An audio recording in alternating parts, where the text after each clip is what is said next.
मराठा आरक्षण, ये मुद्दा काफी दिनों से महाराष्ट्र में आप सुनते आ रहे होंगे, जिसमें महाराष्ट्र की राजनीति उलझती हुई दिख रही है। फिलहाल की स्थिति पर अगर गौर करेंगे तो इस समय महाराष्ट्र राजनीतिक रूप से मराठा और ओबीसी के बीच ध्रुवीकृत जैसी स्थिति दिख रही होगी। इस मौजूदा मांग ने कैसे उड़ा दी है सरकार की नींद, और ये सरकार की किस चूक की वजह से आंदोलन भड़क चुका है? क्या ये मराठा आरक्षण को लेकर किया जा रहा आंदोलन एकनाथ शिंदे की कुर्सी को डवाडोल कर सकता है? आखिर क्यों सुलझने की बजाय उलझता जा रहा है ये मुद्दा? फिलहाल तो राज्य में शिवसेना और एनसीपी के बीच फूट दिख रही है, और इसलिए मराठा आरक्षण का मुद्दा राजनीतिक दृष्टि से और भी जटिल हो गया है। तो ऐसे में क्या रिजर्वेशन पॉलिटिक्स काम कर पाएगी? मराठों के आरक्षण को लेकर बीजेपी और शिंदे सरकार सियासी मझधार में फंसते हुए दिख पड़ रहे हैं, और ऐसे में देखना यह है कि कैसे आरक्षण के मझधार से वो पार पाती है। महाराष्ट्र की राजनीति ने 2 साल के अंदर ही काफी कुछ उठापटक देखा, झेला, सत्ता बदली, चेहरे बदले, और अब मराठा आरक्षण के मुद्दे ने महाराष्ट्र सरकार में आई आंधी को कहीं तूफान में तब्दील न कर दे। पहले तो मराठा आरक्षण मुद्दे को समझ लेते हैं। दरअसल जालना जिले में मराठा समुदाय के कार्यकर्ता मनोज जारांगे भूख हड़ताल से मराठा आरक्षण का मुद्दा एक बार फिर से चर्चा में ला चुके हैं, और उनका असर ऐसा हुआ कि पूरे महाराष्ट्र में मराठा समुदाय ने मार्च निकालकर उनका समर्थन किया।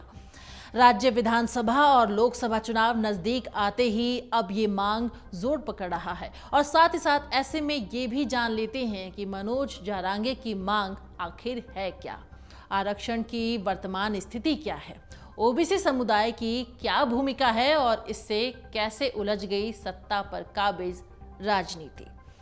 महाराष्ट्र में मराठा एक महत्वपूर्ण समुदाय है, और राज्य में जिसकी आबादी 32% से भी ज्यादा बताई जाती है। यह समुदाय हमेशा राज्य की राजनीति के केंद्र में रहा है। महाराष्ट्र के गठन के बाद से 20 में से करीब आधे मुख्यमंत्री मराठा समुदाय से हैं, और इससे हम महाराष्ट्र में इस समुदाय के प्रभुत्व को समझ सकते हैं। ये समुदाय मुख्यतः कृषि कार्य में लगा हुआ है, और हालांकि पिछले कुछ सालों से बारिश की स्थिति और बदलते मौसम के कारण किसानों की हालत खराब है, और नतीजा ये है कि इसका असर मराठा समुदाय पर भी पड़ा है। मराठी मजदूर नेता अन्ना साहेब पाटिल ने 1981 में मुंबई में पहला मार्च निकाल करके तब से मराठा आरक्षण की मांग को चला रहे हैं, और साल 2016 और 18 के दौरान इस मांग ने तेजी पकड़ ली है। मराठा क्रांति मोर्चा के जरिए पूरे महाराष्ट्र की आंदोलन की स्थिति देखी जा सकती है। इन 2 सालों में मराठा समुदाय ने राज्य भर में 58 मार्च निकाले थे, और दिलचस्प बात तो ये है कि ये सभी मार्च शांतिपूर्ण तरीके से आयोजित किए गए थे। आंदोलन के दूसरे चरण में कुछ जगहों पर हिंसा की घटनाएं भी हुई, कुछ युवाओं ने आत्महत्याएं भी कर ली थी। मराठा आरक्षण की मांग 42 सालों से की जा रही है, हालांकि इस मांग पर अभी तक कोई सहमति नहीं बन पाई है। मराठा आरक्षण की मांग फिर से चर्चा में है, और 29 अगस्त को जालना जिले के अंतरवाली सराती में मनोज जारांगे ने अनिश्चितकालीन भूख हड़ताल बुला ली, और तब से मराठा आरक्षण की मांग ने जोर पकड़ लिया। हालांकि इस मुद्दे पर सीएम एकनाथ शिंदे से मुलाकात के बाद जारांगे ने अब अपना अनशन खत्म तो कर लिया है, लेकिन आंदोलन और राजनीति अभी भी जारी है।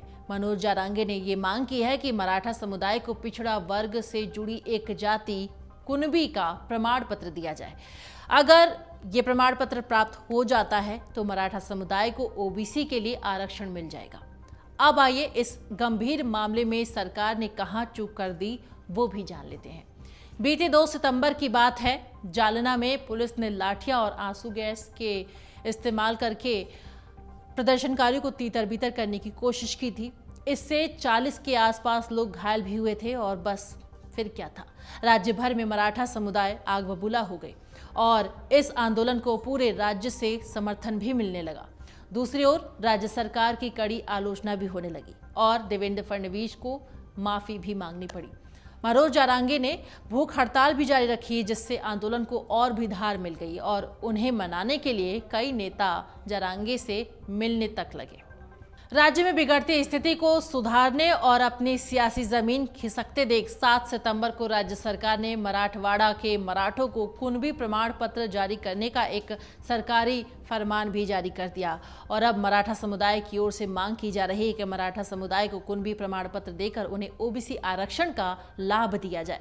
हालांकि इसके बाद ओबीसी संगठन इसके विरोध में आ गए।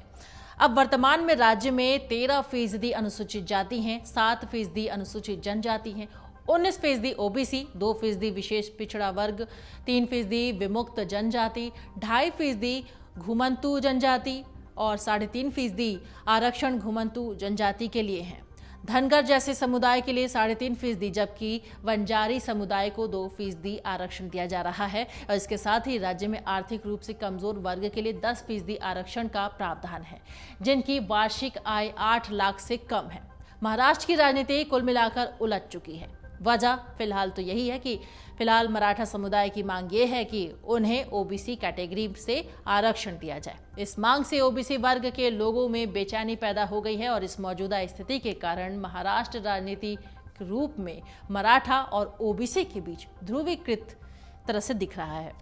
मराठों के आरक्षण को लेकर बीजेपी शिंदे सरकार सियासी मझधार में फंसती हुई दिखाई पड़ रही है और ऐसे में देखना यह है कि कैसे आरक्षण के मझधार से पार पा पाती है।